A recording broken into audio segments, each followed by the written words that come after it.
Well, you say you're divorced now, but I'm divorced. Yeah, I didn't do a very good job of that. Thank you for pointing that out, everyone. If you just want, this is on camera talk, guys. No. This is on camera. This is on camera. There's gonna be a short on this. We're gonna laugh at Julius for banging on the hose. No, let's have some fun with it. It's all good. It's all good.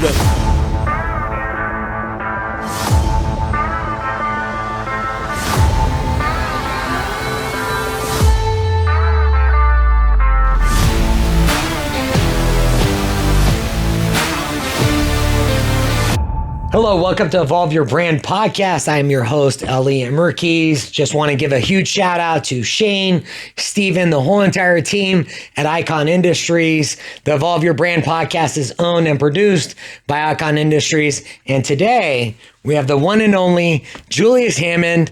Welcome. Thank you so much. And I'm so excited to talk to you today. Thank you, brother. Thank you. I appreciate it, man. Thank you for the opportunity. You are a Shrek, my man. You got a lot of layers. We're going to have some fun. And what I want to do is this. Let's have a little fun and ask you some questions. Sure. So 60-second rapid fire. Cats or dogs?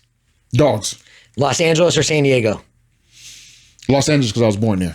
Okay. Yeah. All right. Basketball or football? Football. Play football. Michael Jordan or Kobe Bryant? Ooh, that's a hard one. Cause I'm a big Kobe fan, but I gotta go with the GOAT. I gotta go with Mike. Okay, going with Mike, MJ. Terrell Owens or Jerry Rice? Same thing. Both my favorite players. Gotta go with the GOAT, Jerry Rice. Yeah. Ooh, got Jerry. Yeah. Okay. Yeah. What favorite food? Ooh, I got quite a bit of them, but I do like pizza. Pizza? Even though I'm kind of weaning off of it a little bit for health reasons, but I do like pizza. Okay, give it to me. Well, best pizza spot where you live and your favorite pizza. Actually, I have a new best pizza spot. Okay. Marco's Pizza. I love Marco's Pizza. Marco's Pizza. Yeah, Marco's Pizza. Yes, I don't know if it's a new brand, but before that, not Domino's, Pizza Hut. Okay, and what kind of pizza are you getting? Pepperoni. Oh, just it's simple, man. Yeah, the pepperoni. You just go basic. My wife and them, and my wife and my son and my daughter, they all like Supreme and Hawaiian. Gotcha. I don't do all that. Like pepperoni, to keep it simple. Keep it simple. Yeah. Favorite musician? Ooh, what genre? Rap. Tupac. Oh, wow. Yeah, I'm a Tupac fan. What is the one thing you miss about Tupac? I love Tupac. Not only just his music, but I also miss the fact that he was real. And he talked about real life situations. Brenda got a baby, their mama. He talked about things that were prevalent to this time, people are going through. Not just like most of these rappers now, they get on the mic and they just say a lot of BS. No. He talks about real life stuff. So I know what you're talking about. Yeah. He was a great storyteller. There you go. He was a great storyteller. And an activist as well. So it just finally hit me when you just said that. I'm like, what a magnificent storyteller. I love people who tell stories. Tupac was actually way ahead as an entrepreneur. What do you think about his entrepreneurship since we're talking about this? Do you think he was way ahead of his time with all the things that he was doing? I think he was. I also think that he ran with the wrong circles at the wrong time. You know what I mean? And he couldn't get out of that. Right. And that's what kind of had his demise at the end of the day. So, but I think if he had a better circle around him, like a Jay-Z did with what's the guy's name? Russell. What's this guy? Russell Simmons. Simmons. Yeah, thank yes. you. Russell Simmons. I think if he had someone like that in his circle, I think Tupac would have been bigger than Jay-Z. Than what he is now. You know what though? Entrepreneur-wise and everything. Everything, it was a different time, and I'm really looking forward to it because you've had a lot of influential people on your podcast, and it's amazing how many influential people talk about how close their circle is and how much it means to them, the power of your circle. Yeah. I'm going to read something from your book. Sure. I really, really enjoyed this. So, Die Empty While Living a Full Life. Okay. And it really, really hit me hard yesterday when I was reading this. There was something that stood out I wanted to read to you and just get your reaction. Sure. It is only when you finally identify who you are that you live life from an authentic viewpoint. Yep. When you were writing that, talk to me about like what that actually meant to you when you wrote that. Well, see, the problem is people go through life not knowing who they are. They'll look in the mirror and they'll see a reflection of them, but that's not who you really are. There's a old picture where, and a lot of viewers will probably know what I'm talking about. If you Google like a cat in the mirror or something like that, you'll see a kitten, but when they look in the mirror, they see a lion. Right. So that's who you really are. You're really that lion. But most people, when they look in the mirror, they see themselves instead of the person they're supposed to be. So when you realize and you recognize who your authentic self is, and you become and you understand who that is, and you evolve into that, there you go, evolve your brand, evolve into that, then you really start living life of the way God wants you to live, your authentic self. And when did you build that foundation for yourself, as far as when you noticed that shift? Well, I started building when I was younger. My wife, I didn't even know her back then, but my mom, my parents kind of instilled that into me. My grandmother was kind of like Shannon Sharp's grandmother. Always, if you ever watch Undisputed, he's not on there no more, but if you ever watch Undisputed with Shannon Sharp, he always gives quotes about his grandmother and how she always fed life into him through quotes and through scriptures and things like that. I started getting that when I was little. When I was an adolescent growing up, I started having a lot of those talks with my parents, and they would give me some real talk about life and military and what's going on with governments and things like that. So I got firsthand knowledge from them of certain things. So I was kind of privy to that growing up when I was younger. So a lot of people that's woke now and things that's going on in today's times, I kind of got that when I was a little younger. Yeah. And how come they were woke? Experience, seeing things that most people are seeing now. They saw it back then. I'll give you an example, and I don't want to go too deep into it because of political stuff, and we're in this cancer culture stuff right now. But vaccines, my mom didn't believe in them. Never got a vaccine, never got a flu shot, never got none of that stuff, because she always believed that it does more harm than good. Right. And so when the pandemic came out in 2020 and it was real, worldwide, and they were saying get vax, get vax, get vax, in the back of my mind, even though my mom had passed away 2 years prior to that, in the back of my mind, I'm like, my mom was saying, you better not get that vaccine. Yeah. It's not good for you. Now, not knocking nobody who did. If you did that, you did that. That's your choice. God gave us what is called free will. That's fine. I personally, because of my background growing up, I was prone to believe that vaccines are not good for you. Right. And other scientific people might argue with that, like vaccines help people. Okay, and they may, but I'm just saying, for my body, I was always taught that eating right, natural healing.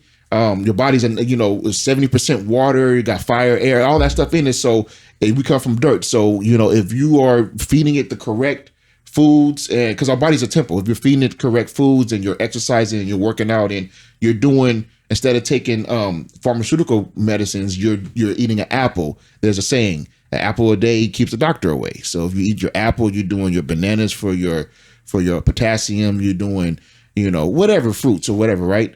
You eating correctly, your body will naturally take care of itself. It'll heal itself. Isn't it hilarious that we're going back to natural eating? Yes. That's more. You see that now more than ever. It's like, you go on Instagram. My question is, how come we got away from it? But see, we got away from it because the media is such a powerful tool that, CNN, MSNBC, and I tell people, if that's what you want to watch, fine, whatever, you can do what you want. I personally believe that when you watch stuff like that, their agenda is to push out negativity and push out certain things. So they will put things on repeat over and over and over and cast out this and cast out that and cast out this and cast out that, negative, in order to feed your mind that, hey, I have to take this Tylenol, I have to take this ibuprofen, I have to take this whatever drug and scarf it down my throat in order to get better. But a pharmaceutical drug doesn't do that. It just masks the problem. So if you have a cut, okay, you put some Neosporin on it, put a Band-Aid over it, it'll heal itself. Now, what the pill does is just a Band-Aid. But guess what?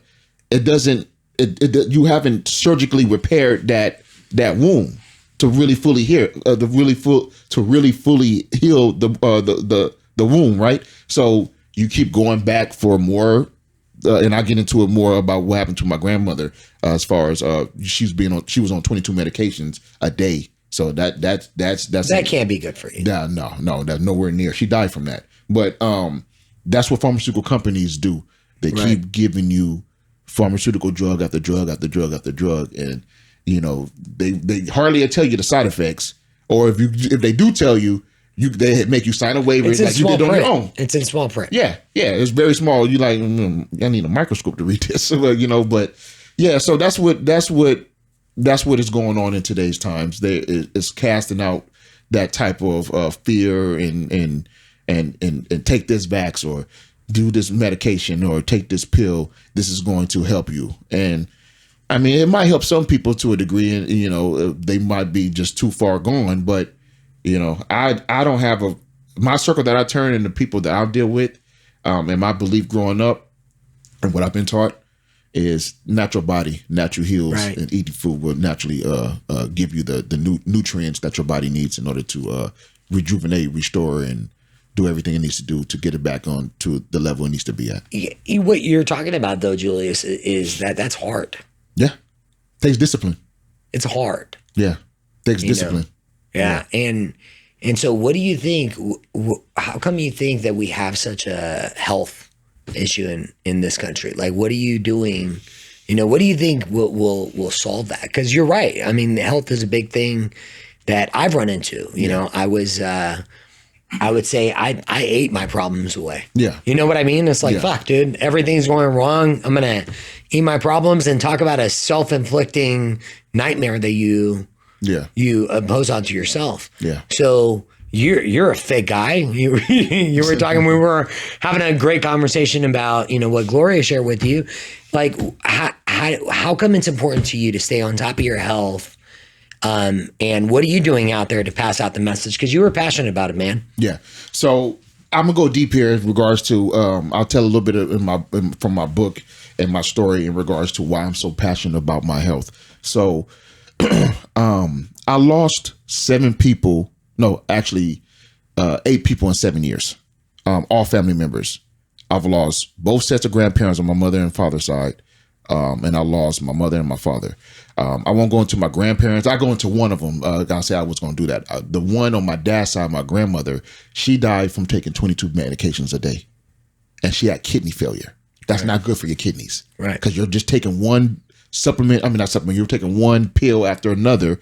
And all it's doing is remember, these pills are chemically formed. Right. So you're putting chemicals in your body. So she's taking one pill after another one, and I don't even know the names of the pills because they're medical terms, but they're just taking pills after pill, right? So she ended up passing away from a kidney failure in the hospital. And so I'm gonna skip over to my mother and my father. My father died from prostate cancer, and my mother died from a lot of health. Now she ended up dying, and on her death certificate it said that she died from a cardiac arrest. But my mom had a seizure. She had a cardiac arrest, where she ultimately was her demise. She also had congestive heart failure. She's also had breast cancer before, which she had to get one of her breasts taken off because of it. But my mom didn't help the situation either back then, because she used to smoke Newport's 100s. Right. Anybody who's a smoker knows what I'm talking about. So it's a cigarette brand. So I'm passionate because I've seen it all my life. Me and my sister. My sister's actually a vegan.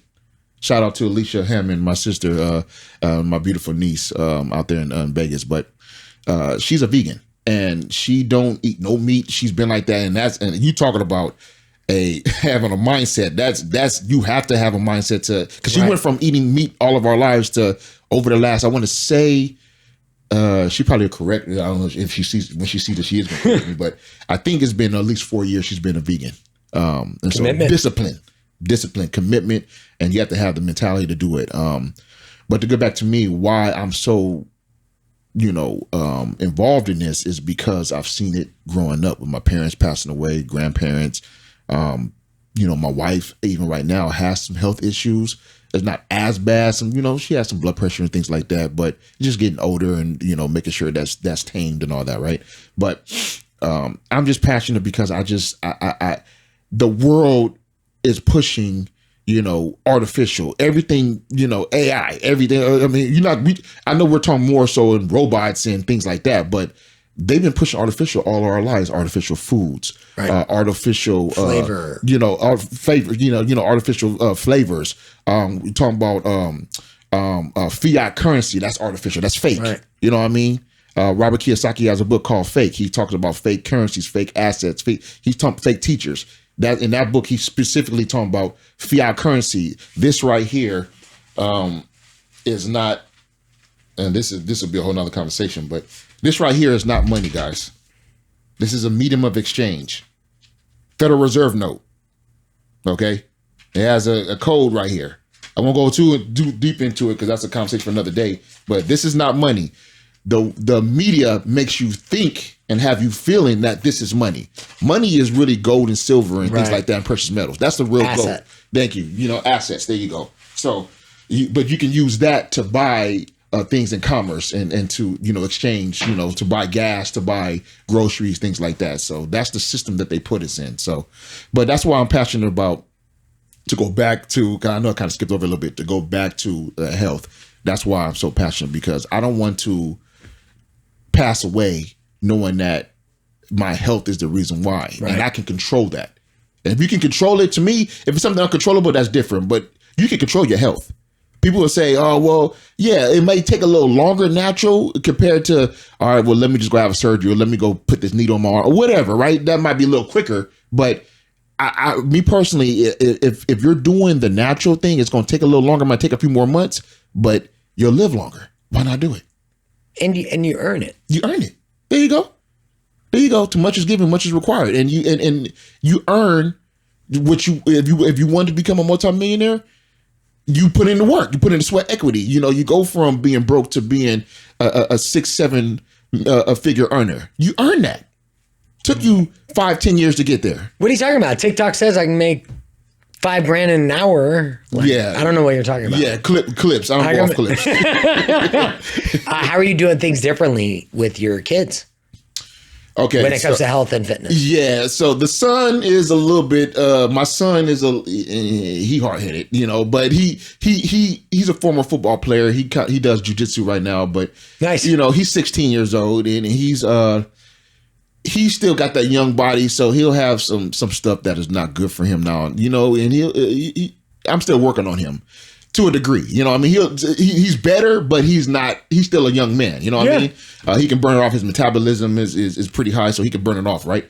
My daughter is full, she's like supplements. I don't take that. She's all in. Nice. All in. Shout out to you, Sam. Love you, baby. So she's supplements. She takes her elderberries. She does her moringa pills. She does all that stuff. She's not playing around. She's like, Daddy. How old is Sam? No, but so Samara, Sam is 16. Okay. But I have that's my biological daughter. Okay. Me and my wife came together when they both was 4 years old. So blended family, but nice. I've been his life ever since he's 4 or 5. So he's 16 now, going on 17 in October. So I don't do the stepdaddy thing. I'm dad. That's in the story with that, Easy. So there you go. And his name is Israel. So Izzy for short. So Izzy? Yeah. Izzy is Izzy. Okay. But Israel is his name. Yeah. And that's your 16-year-old. Yeah, that's plays the boy. Football. Yeah, that's the boy. Okay. Yeah. It's funny how challenging being a parent is. You know what I mean? There's no handbook on it. There's no handbook. I mean, I've read some books, but those are from that person's perspective. Right. I mean, it's a different beast trying to raise, especially nowadays, man. Let's just go into it a little bit. It's hard being a young black man out here, raising a young black man. That's hard. And I'm not putting race into it. I can't relate to it. So please, no, I'm being sincere. You say that, and how come it's difficult? What's the challenging part? Okay, so the challenging part is the fact that And I don't make excuses, okay? Yeah. So I don't believe in making excuses. I'm just telling you the facts.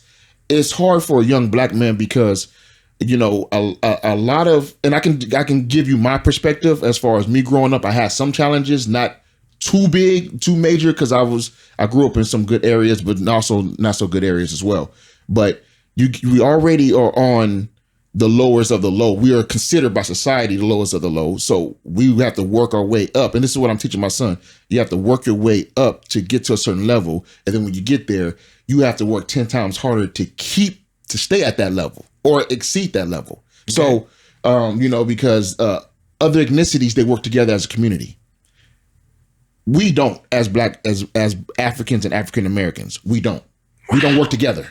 Wow. And that's being 100% with you.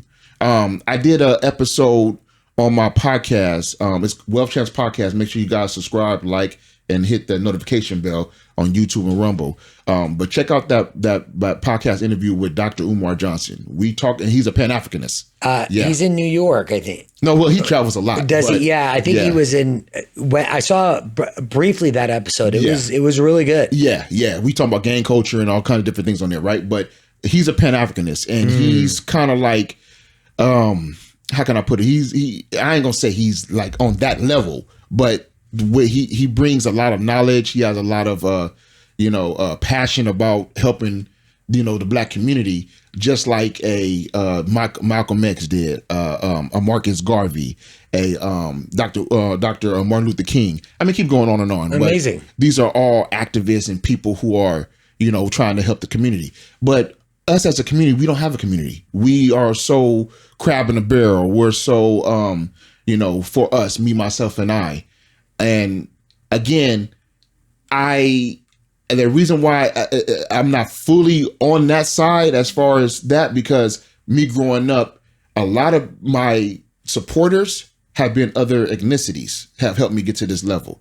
My people, because, you know, not all of them, but my people, because, you know, jealousy and envy and things like that, they'll say they want you to be successful, right? But then you hear other things behind your back, or they don't really support you. Okay, well, I have a new business venture out. I have a new service I started. I have a new product line that just hit the market.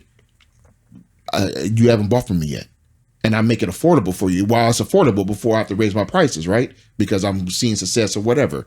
Don't really get that, and so I'm teaching my son to, hey, get to that level, but then make sure you help those who want the help. That's the key.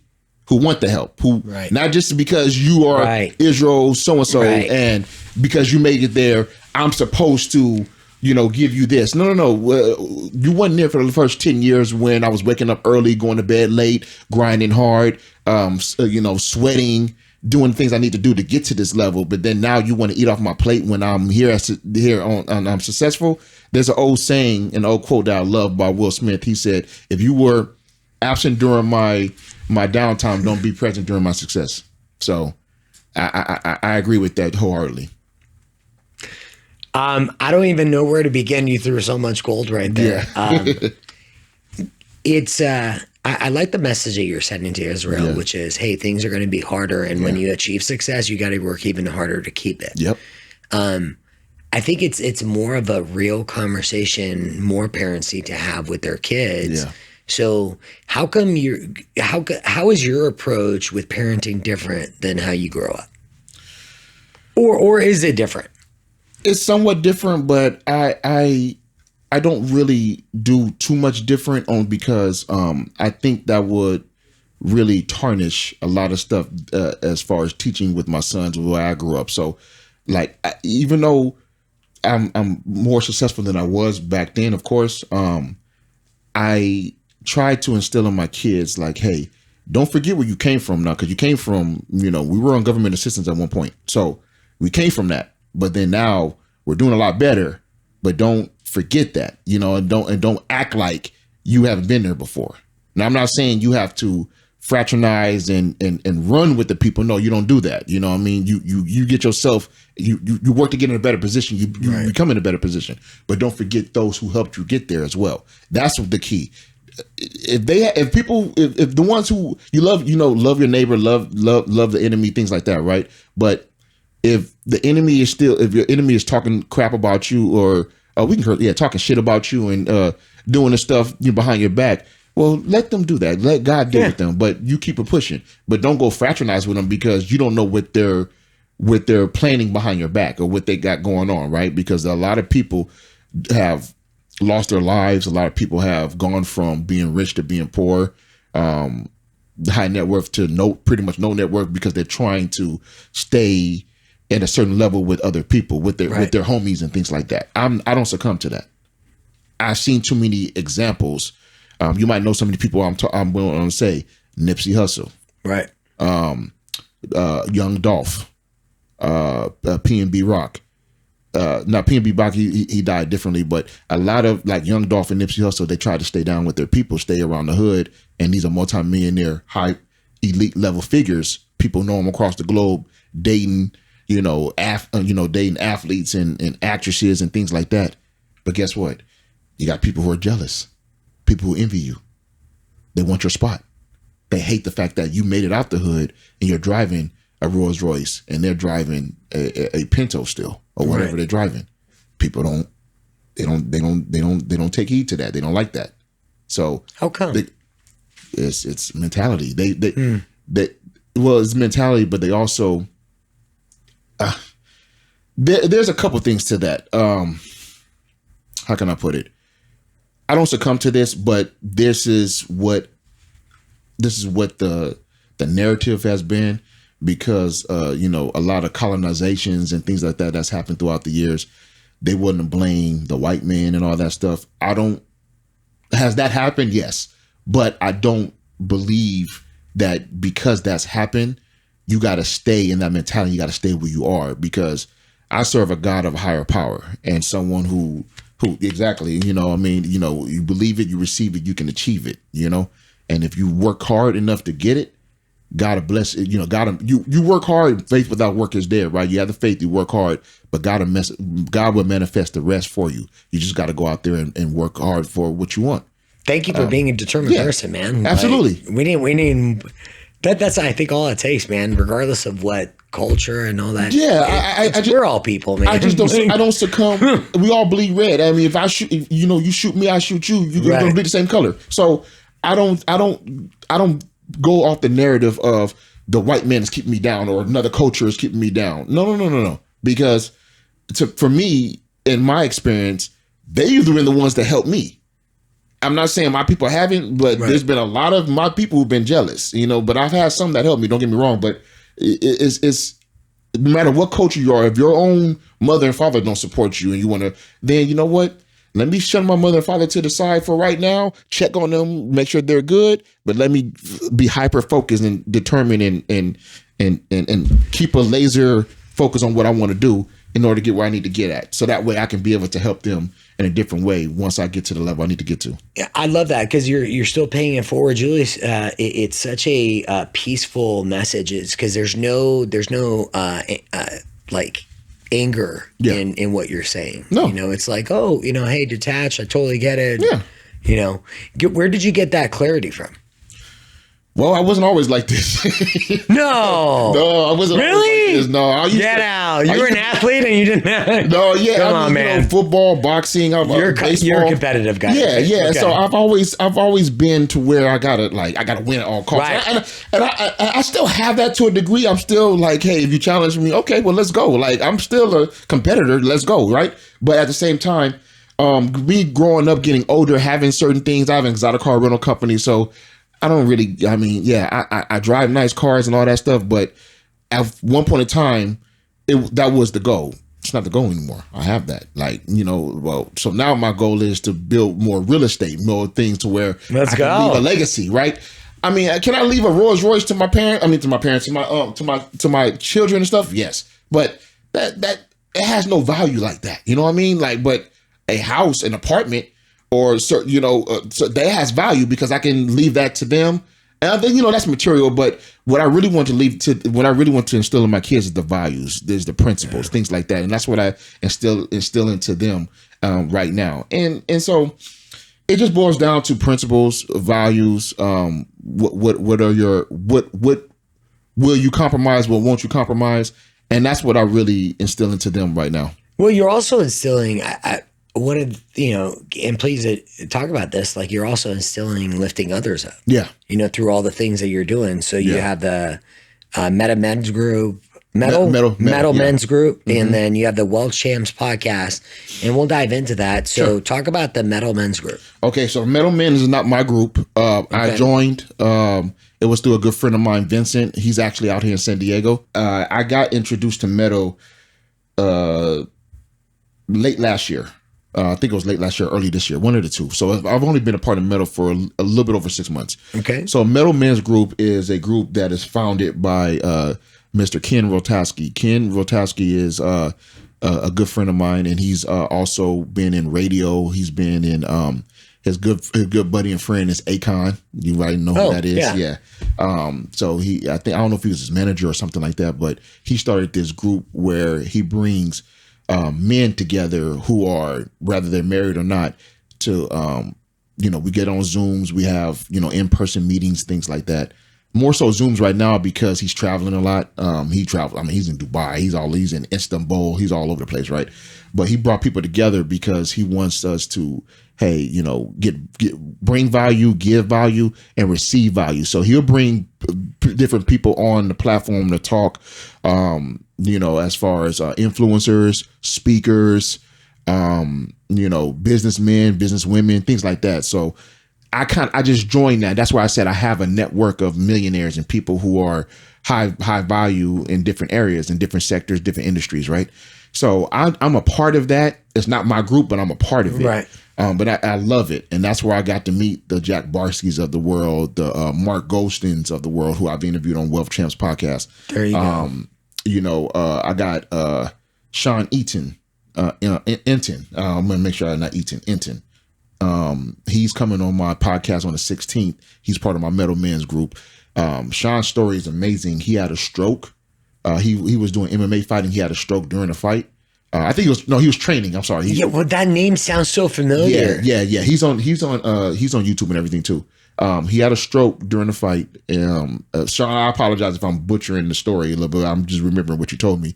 He had a stroke during a match or something, and he was training another well-known MMA fighter, and he got choked out, and I think a vessel blew in his head or something like that. Wow. So he ended up having a stroke.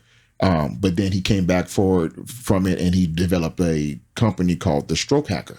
And so he helps people who have strokes get, how to work through it, how to get back on your feet, drive, whatever you want to do, right? So he's going to be on. So he's what an incredible story, man. He's inspiration. So he's coming on the 16th. Yeah, I'm interviewing him on 16th. So isn't it incredible? And you'll have to tune in and watch that episode. That's an incredible story.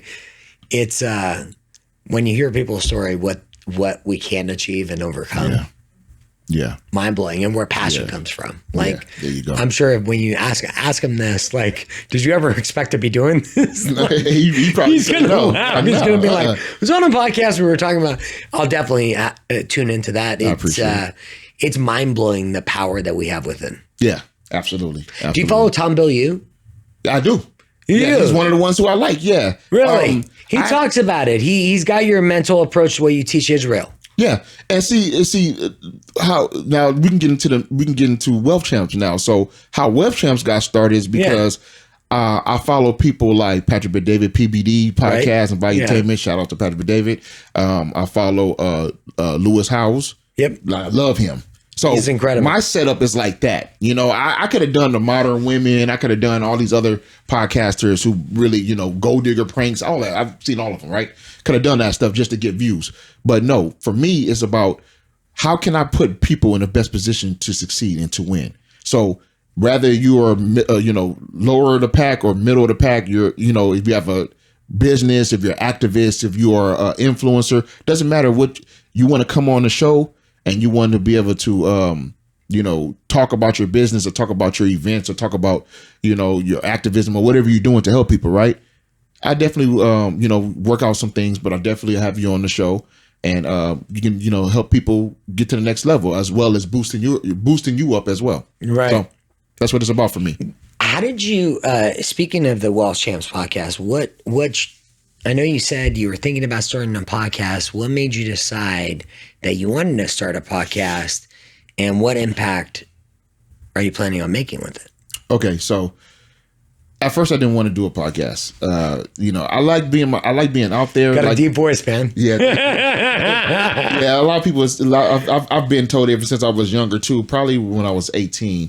A lot of the girls who I was dealing with, like, man, your voice is like sexy, like, I was like, okay, cool. So, I've always had that, people telling me that. But the reason why I didn't want to do a podcast is because I didn't feel like I should put myself out there like that. Outside of doing my business, I would do commercials and little, videos here and there for my businesses. But as far as being on camera all the time, I wasn't really feeling like that until I talked to one of my mentors, and he said, Jay, you got the it, man. You got the personality, you got the charisma. Yes. You got the voice, and you are passionate about what you want to do, and you love helping people. The world needs that. And I said, okay. You have the peace too. Yeah. I said, okay, all right. So I'll go ahead and do it. And so I didn't know what I wanted to do at first, and I'm gonna give this person credit. My guy Joe Ortega, he's actually coming in studio here in a couple weeks. But me and Joe was brainstorming on what we should do, and he said, "Well, what?" I said, "This is kind of where I want to go with it. I'm about building wealth." And so, okay, he said, "We're gonna have something on your name of your podcast is gonna be Wealth something, but we just kind of see what we want to do, right?" And so, there's another podcast that's very well known called Drink Champs.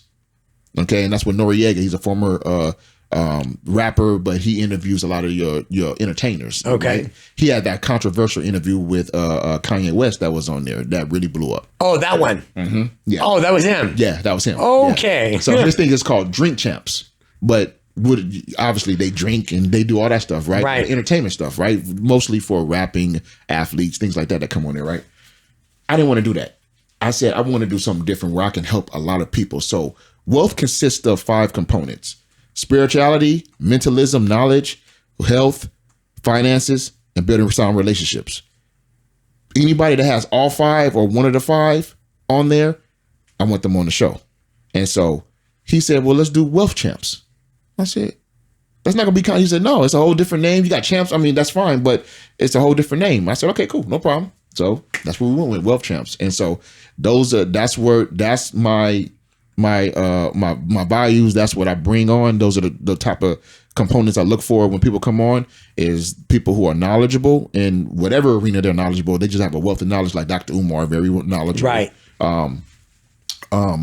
Spirituality. I have some pastors coming on. Pastor Tim Story, he'll be on August 29th, celebrity pastor. So make sure you guys tune in for that.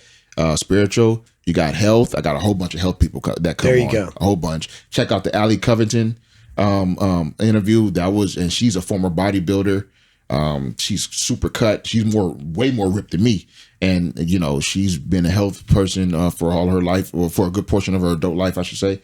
What I say, finances, people who are good at that, e-com, real estate, things like, financial people, traders, things like that, as well as building relationship. People who are good at building sound relationships, because your network is your net worth.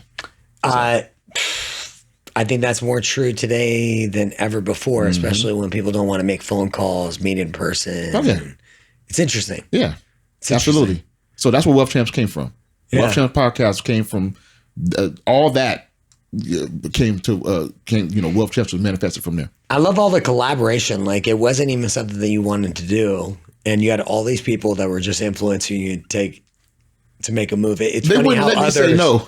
It's funny how others won't let you. I was like, man, I don't want. No, you ain't saying no, bro. You got to do this. I was like, okay, well, and so good thing, I got my videographers. You throw your heart into it. That says a lot, man. Oh yeah.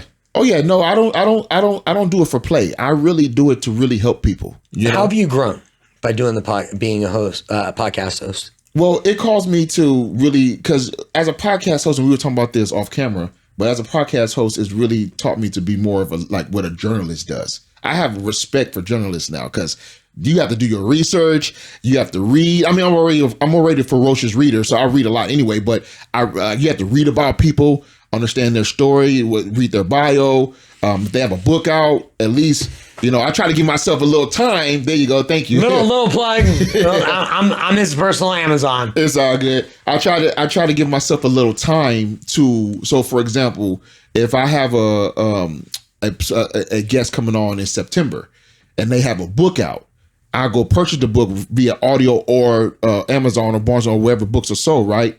And I'll try to read as much. If I don't get a chance to read all the book, I at least try to read half the book. So that way I'm like, man, and so when I'm asking them their questions, I'm like, well, yeah, so tell me about this happening. And like, oh man, how did you, so you know what I mean? So you have to do your research. I love it. So that it caused me to really grow, because now I'm not only doing research on someone so I can give the best value I can to my audience, to my viewers and subscribers, but I'm also building a good relationship with that person, because now people only do business and connect with people who they know, like, and trust.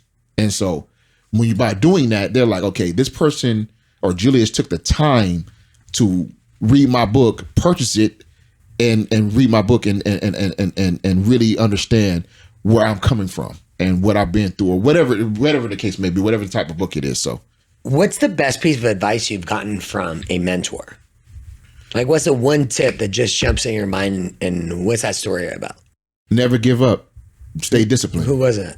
Who shared that with you? Okay, so my uncle was a former football player. Oh, really? Yeah. And he's a former football player, and he used to work for General Electric. Okay. And I think he works for Chase Bank now. I'm not. It's been a while since I talked to him, but to make a long story short, he's on the corporate side. He's a multi-millionaire, but on the corporate side, corporate ladder, right?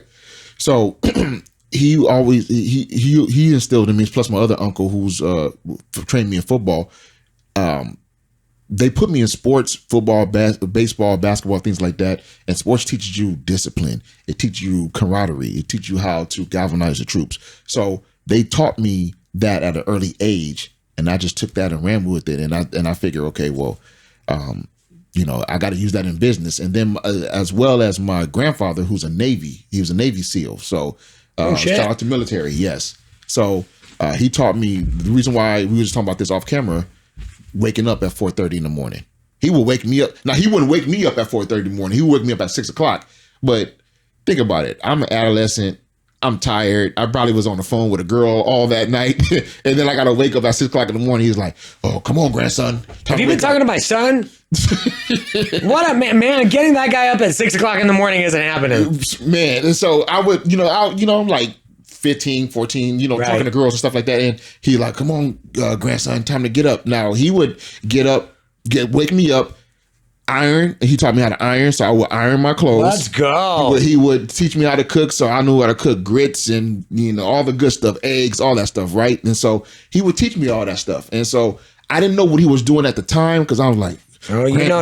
I'm like, granddaddy, come on, man. Like, it's 6 o'clock in the morning. Mom and them are still asleep. He was like, oh, I don't care what the women doing. We men, we getting up. So I was like, okay. Oh, shit. He was a real man. Yeah. I was like, and I wouldn't talk back to him. I mean, he was, like I said, he's Navy, right? So he's military. So I was like, all right. So he would wake me up and things like that. And, our relationship really grew because of that. You know what I mean? Right. In the beginning, I was mad at him. I was like, what you doing? I don't want to wake up. But as time evolved and I got older, I really appreciate what he did for me and did to me by waking me up during that time, because now I'm up at 4 o'clock in the morning. Julius. You know what I mean? I'm up at 4:30. So now I can get more done now. Fucking beast. Because yeah, exactly. So there you go. So that's who mentors and family members kind of helped me in certain aspects of my life with certain things growing up that made me who I am right now. What'd you call your grandpa? I just call him Granddaddy. Granddaddy? Yeah. Okay. Yeah. His name was Zellers Nunn. I call him Granddaddy. But family members, I'm like, my sister and them had different names for him at times, but I was like, Granddaddy. But you call him Granddaddy. Yeah, that was it. Look, Granddaddy was like, he wasn't playing. He wasn't playing. It's like he was Navy SEAL. I wasn't talking shit to him. No, thanks. I'm good. And the one time I did, like, it was. One time you did. What happened? This story is crazy because he apologized. Well, okay, how can I say it? My granddaddy never apologized. Like that wasn't his thing. So whenever he did something wrong, he would say, "Hey, you want to go for some ice cream?" I knew that was his apology. Got it. You know what I mean? He never said, "I'm sorry." That wasn't his thing. Got it. And maybe it was just the military. I don't know. He didn't say, "I'm sorry," right? So one time I decide, because I think I'm grown. I'm like 19 or whatever. And 19 or 20, I can remember. I might have been 21, but regardless of the age, I decided to buck up to him. You know what I mean? Like being around the wrong people and all. Not buck up like I'm about to fight him, but buck up verbally. Oh, yeah. Yeah, you know what I mean? And he was like... How did that go? No, it didn't go well. So he was like, if you ever talk to me like that again, I'll blow your fucking head off. That's what he told me. I was like, ooh. And so I actually started crying. Like I was... when I say I would never do that, he told me that. It was so bad I had to call my auntie and my uncle to come pick me up because I was scared. I was thinking he's really going to do that because my grandfather didn't like nothing disrespectful. He didn't like anything disrespectful. He wasn't playing that. Like if someone spit on him, he would. No one like nobody spitting on you, but he said he's seen that as the ultimate disrespect. Like you don't never spit on a man. He said the disease and the fun, all that stuff that's in someone's mouth. That comes now. If someone spits on you by accident, that's different. He's not going to trip on that. Right. But somebody, if you about to fight and they want to and do all that, oh no! Like he ready to go grab his 4.5 and blow your head off. Like he wasn't playing that. So he told me that one time. Interesting. And that was the last time he ever told me because that's the last time I ever bucked up to him. That's a dangerous man. Oh yeah. Oh, you know what I mean? It's like.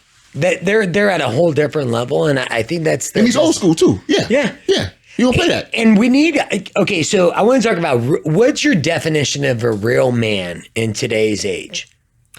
What does that look like for you? Okay, so someone who's masculine, someone who has the values like my grandfather, who's not going to bend on their morals, not going to bend on their values. And who has the discipline to stay that way. The society we're in right now, and I put a post on Facebook that the Western society that we're in right now, it doesn't cater to the man. And it doesn't matter what color the man is. They don't cater to us, period. We're in a modern society where it's agenda pushing. And again, I have no problem with the certain communities. I want to say, like I said, we're gonna go on YouTube also. I don't want to watch my words, but with certain things that are being casted out and funneled out to us, I don't have a problem with what you do. Do it behind closed doors and do what you do. That's right. That's between you and God at the end of the day. But if you're pushing this on my kids, on myself, and telling us that we have to accept this shit, I have a problem with that. I don't have to accept nothing that you're doing, just like you don't have to accept me. Okay, that's fine. You don't accept me, but it's okay. That's your life. But don't push it on me.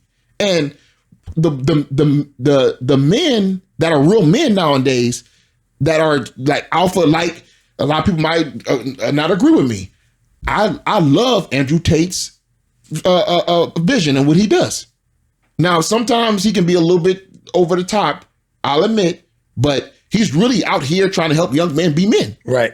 And if you listen to his message, he does that. But you don't have to agree with everything that someone says, but you can respect what they're trying to accomplish. Thank you. Right? Thank you. And so I love that. I love what he's trying, and he's trying to raise men to be men. That's what it is. And he has a lot of followers. He has a lot of young men followers who follow him. But again, I for me, the man is the masculine, is the one who's the leader, the one who's biblically sound, biblically based, who has God in his life, who God is his compass, is his leader, is his guide, right?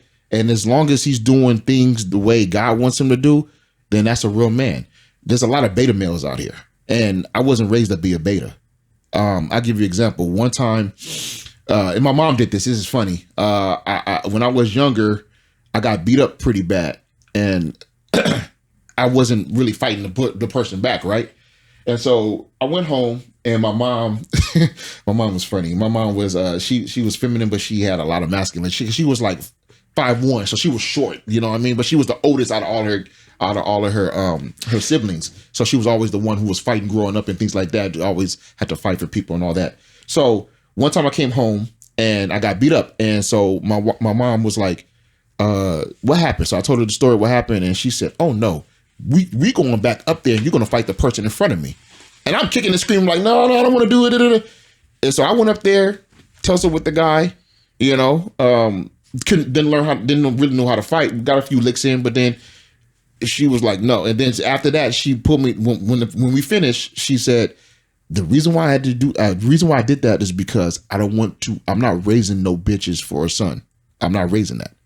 Because she knew what this world was about.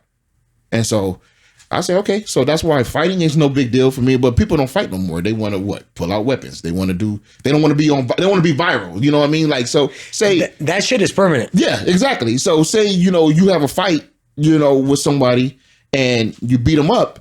Well, guess what? Now it's going viral. It's on TikTok. It's on Instagram. It's on Twitter. It's on all that stuff. And then all their friends and they're all laughing. Oh, you got your butt whooped. Da, da, da, da. And so now they're in a laughing stock, right? And so now they're going off their feelings, and they're going to come back and do something a little bit more deadly and a little bit more, that can really put them in jail for a long time. And so that's why I was saying, I put a Facebook post that Westernized society is really killing the masculine man, because there's a push to get the masculine man out and just to be someone who's a man who's in his feelings all the time, and a man who acts on his feelings. If you tell a man to act on how he feels, that's dangerous. Very dangerous. Let me say that again. If you tell a man to act upon how he feels, you're playing a dangerous game. You know why? That's how you get school shootings. That's how you get all this other stuff that's happening, because men are acting on how they feel instead of giving them an outlet to be able to talk to someone or to be able to verbalize it, to get it out, so that way they're not acting on that. See, women can in their feelings all the time. They can talk about it. They can, oh yeah, da, da, da. That's what they do. They have that hormone that, to be able to do all that. Men ain't wired like that. We're conquerors. We're hunters. You know what I mean? Like, we're competitive. So yeah, we can. It's like if it's a room full of men, it's like an unspoken rule. Like we know not to disrespect this man, and if we do, he probably gonna want to fight. Yeah, that's an unspoken rule with men that get together in the same environment, right? Women can do all that. And I mean, Love and Hip Hop, that's different. They fight all the time on there. But if you have like 10 women in the room, they might, oh girl, I don't like you. They'll just chirp. A fight might not ensue, unless it's on Love and Hip Hop or something. But men, we ain't doing that. Like, I know not to disrespect you. I know not to talk about certain things like your wife, your mother, certain people who hold dear to your heart, right. Your kids. Don't talk. You leave that alone. You don't mess with a man's family, mess with a man's money. And to a degree, you don't mess with him. Now, you can talk about me all day. It don't bother me none. I could kind of like, brush the shoulders off, right? But like, whatever. But come from my kids, come from my wife, come from my family. You know what I mean? Mess with my money to a degree. Now we have a problem. Instantly. And so that's what's wrong with society. They're pushing those agendas in different areas. And I don't like that. It's not, it bodes for disaster. Doing that, it's not going to serve the purpose that I think everyone, I don't know what your values are as far as a parent right now. What I'm sharing with my sons is that learn how to think for yourself. Yeah.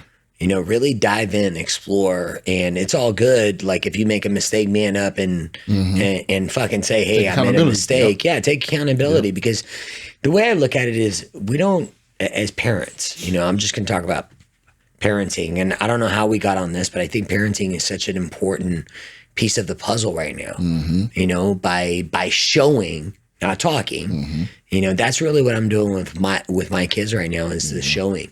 How is it that you're approaching parenting today? Because it's harder than when we didn't have cell phones. I didn't have cell phones when I was going to school. Yeah. So I don't know how you grew up, but they're exposed to some crazy shit right now. Yeah. So I think keeping them grounded and really communicating, it goes a long fucking way with kids right now. Okay, so growing up, I did have a cell phone. Yeah. Because I graduated in 2002, so cell phones were out back then. Yeah, see? But they, as far as media, social media, Yeah. is way more now than it was back then. I can't remember. I think Black Planet and MySpace. Okay, yeah, MySpace. That's the one. there you That's go. the famous one. Yeah, MySpace was out back then, so we had some kind of, resemblance of social media, but it wasn't as broad as it is now. So with my kids, they both are into their phones. My son more so into his video game than anything. Yeah. And so a lot of times with my daughter, let me go to my daughter first because she's really into her phone.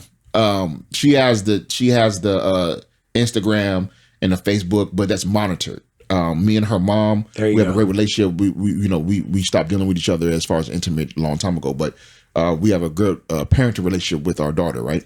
And so we talk about certain things when it comes to, okay, if you have a cell phone, and you can have social media just to keep in contact with me or with certain people, certain loved ones or whatever, right?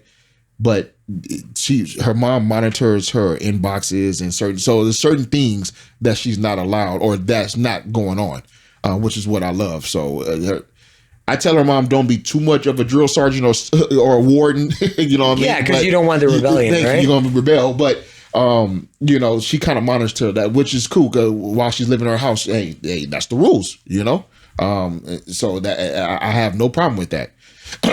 And I kind of echo that sentiment. Now with my son, he's more into video games than anything. I don't really have a problem with him being on the phone. He barely gets on the phone. Nice. As a matter of fact, his phone half of the time is not even charged. I'll be like, boy, why you didn't put your phone on the charger? Like me and your mom been gone all day, and we tried to call you, and it is, hey, you reached a voicemail of like, dude, nice. Why you? And then you walk in the house, and he playing Grand Theft or he playing something. He got the headphones on because we got the internet, so he can talk to other people in different states or whatever, communicate with them. And I look at his phone. His phone's right there, and his charger is right there. Boy, all you have to do is take the cord and plug it into the phone, and you good. It's all good, man. I'm going to give you the brighter side. At least he's not on his phone. That's the plus side. He's like, son, I love you. You're not on your phone. Thank you. Man, it's crazy. Thank you. Where are you taking your brand? Like in the next 5 years, where do you see yourself? Where do you see your brand? What impact are you going to make on your community? Like you're great, man. Like, thank you. Just energy wise, the positive message that you have. You are challenging the status quo, which I love because I just think like there's nothing wrong with asking questions and challenging the status quo. There's nothing wrong with it. That's how we keep things sharp. Yeah. So where are you taking your brand, and what's in store for you? Well, the person who becomes the most knowledgeable is the one who asks the most questions. So I learned that a long time ago. And so, I'm always in my podcast with my brand, Wealth Champs podcast. That right there, I want to, God willing, another 10 years, Okay. Now, I might not necessarily be hosting the whole time. I'm kind of seeing myself as what Patrick David is doing, like what PBD is doing. If you really follow him on YouTube, he goes from where he went from where he had like one-on-one interviews to where he has what is called the Vault in Florida. And he has people who comes in like different, like an Alex Jones, who's a controversial person, or he has politicians come on. He has he has different people, right? He don't discriminate on anybody coming on. And that's what I don't want to do. I don't discriminate on nobody. Like, gotcha. You could be a far leftist. Okay. You could think vaccines and everything is all like good, right? You could be like, it's certain people are like, all right, well, I don't know. This person is a devil worshiper. I don't know for sure about that. I have to kind of really look into that. But I don't shy away from controversy. You're open-minded. I'm open-minded. Nice, man. As long as you don't crucify me for my beliefs, I won't crucify for yours. Let's make good content. Maybe somebody, maybe I can convert you. You know what I mean? We're supposed to be out here making disciples. We're supposed to be disciples for God anyway. So we got to go out here and do the best that we can, right? Without pushing, a religion on people, right? I don't believe in pushing religion on people. You just go out there and talk about Jesus and talk about what he's done for you and things like that. And, hopefully someone becomes convicted enough to convert, right? So my brand, I want to kind of do what PBD is doing. You got a town hall, and now he got town hall where he has live shows and live interviews where he brings on people. The latest person he just did was Vivek Ramaswamy, who was a presidential candidate for the Republican Party, who's going to be running in 2024. Against Trump and all that. Now, right. Trump got too big of a following. I don't think he's going to win because Trump's rallies right now, he's not even in office. You're just trying to piss people off now by saying the T word. Yeah. All you got to do is say Trump, and people like. Yeah, that's what I'm saying. People who that's their feelings or whatever, right? But that's what I'm saying. So for me, I want to build the brand to where I'm going to different states, and I'm really bringing out wealth champs. I'm bringing in people who are really trying to give value to people outside of just the one studio that I have in Ontario, California. So for me, it's just about really expanding on that and giving other people opportunities to host. We were talking about how hosting is, can be a difficult position to hold, right? Because you got to do, you're like a journalist. You have to go out there. You have to do research on a person. If they have a book, you want to read it because you want to understand that person's mindset, what's going on. Depends on what type of book it is. If it's a finance book, understand why they're so good in that sector. If it's a rags to riches book, the story they came from, why they are successful, because they came from, a impoverished area in India, and they migrated over to the U.S. with nothing but $5 in their pocket, and now they're sitting on 7 figures, and they have 2,500 employees, in with 3 businesses. Like, how did you do that? You know what I mean? Like, what did you go through to be able to do all that? So that's what I'm about. I'm about expanding my brand to be able to help others in those different ways. What a legacy to leave behind. And it's also helping your kids too. Yeah. You know what I mean? Showing them how you can make a difference in the communities that you're in. So why don't you share with us we're going to obviously put all of Julius's handles on here. What is you mentioned some of the exciting episodes that you have coming up. Yeah. Just go ahead and share that with our audience. We're going to put the link below so that way you can go and check out Wealth Champs podcast. Julius, thank you so much, man. That was so much fun. And thank you. I'm really, really excited to have you back in 6 months, a year. Let's see where you're going to be at, man. No, absolutely. You know what? I appreciate this opportunity. I really do. I definitely will come back in a year. I'll have some more projects and things I'm working on. So kind of give you a rundown. I do real estate. I'm also a trader. I trade myself as well. I'm trying to get into the private sector and private equity, fund managing and things like that. Nice. That's where the real money is about, in the private sector, right? Yep. A lot of people don't understand that. All the money is in the private sector. All the money. All of the real money. Yes. Yeah. Where the Black Rocks and the Vanguards and all these billion and $1 trillion companies. They play in the private sector, right? So I'm trying to do that. I do that as well. Credit repair. I've been doing credit repair for a long time. Oh, nice. Okay. Yeah. Mega Credit Boost Inc. Been having that for almost 10 years now. Probably hit 10 years, maybe about a couple months ago. I don't know. I'll be losing. I don't keep track of my anniversaries with certain things outside of my wife, because then I'll be divorced if I don't know my certain anniversary. So, you say you're divorced now, but I'm divorced. Yeah, I didn't do a very good job of that. Thank you for pointing that out, everyone. If you just want, this is on camera talk, guys. No, this is on camera. This is on camera. There's gonna be a short on this. We're gonna laugh at Julius for banging on the hose. No, let's have some fun with it. It's all good. No, I do all that, and then I rent out exotic cars, so I've been a car guy ever. Love that, man. Oh yes, man. There's a story behind that too, but I rent out exotic cars. I love cars. I used to be in car clubs and. Oh cars. shit! Yeah. That's a whole nother episode. I didn't even. Did you notice I didn't even go the car route because I wasn't going to go down that route and open up the whole gauntlet? No, that's all good. No. The next time I come on, I'll talk about that a little bit. I love that. So I've been a car guy all my life. So now I rent out the Porsches and the Bentleys and the How many cars you got? Well, most of my cars are through partnerships. Right. But I have 3 cars myself right now. I have 3 cars. And then the rest your other ones. Yeah. Joint collaboration. Yep. Yeah, strategic alliance. Yeah. I get it. Yeah. So you got to do it, man. And and that's how you grow too. One of the things I do, I coach. I'm a wealth strategist. So you are. I tell people like, hey, partnerships, collabs, mentorships, coaching, webinars, seminars, the speaking engagements. That's how you really connect with people, right? And then you really structure your businesses through, C Corps, LLCs, trust, associations. That's how you when you keep yourself private. There's an old saying, but a goodie: own nothing, control everything. J.D. Rockefeller. How do you do that? You keep yourself. You leverage. Entities like trust and associations, and you keep yourself behind the scenes and you just operate behind the scenes. That's what these big boys are doing. You got to play the game. These elite, they play the game. You got to play the game. And so you can fight the game. Yeah. But then you lose when you fight the game. Exactly. You understand everything is systems and formulas. Anything with a system in it is about money.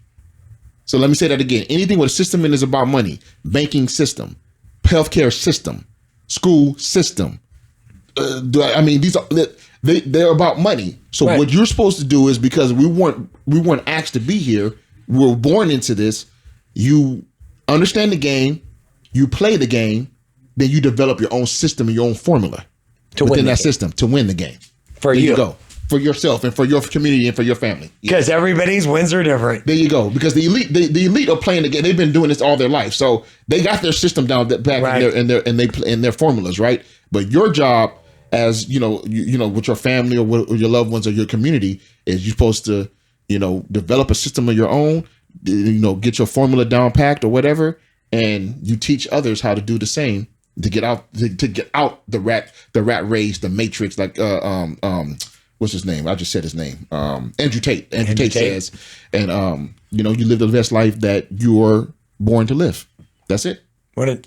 Julius, I can't thank you enough, man. Thank you. Leave your comments.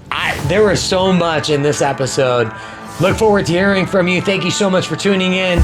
We are out, and see, I'm fucking up the mic right now. Thank you. Thank you, brother.